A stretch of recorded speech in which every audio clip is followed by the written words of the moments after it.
World's first Mirokai robot hackathon.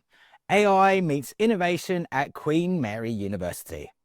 This month in June 2025, Queen Mary University School of Electronic Engineering and Computer Science, in collaboration with RoboHack, hosted a world first, a hackathon featuring the Mirokai robot from Enchanted Tools. Using the Mirokai simulator and one in just 20 real Mirokai robots in existence, participants prototyped everything from object description to guided tours, and even a robot photoshoot. Yes, the robots were camera ready. Powered by advanced AI and large language models, Mirokai is one of the most innovative humanoids in development, and it showed. Developers used their beta SDK in Python to bring their ideas to life in 48 hours.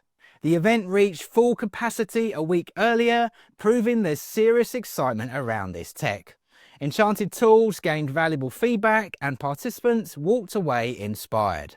Some said it was a real good time, which in hackathon speak is pretty high praise.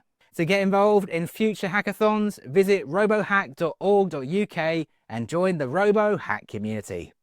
And that's your robot news update for today. If you're curious how robotics can transform your business, join me for my weekly live Robot Optimized workshop. It's packed with insights, trends and practical tips. Don't forget to subscribe to stay in the loop with the latest updates. I'm RoboPhil from Robot Philosophy. Thanks for watching and I'll see you next time.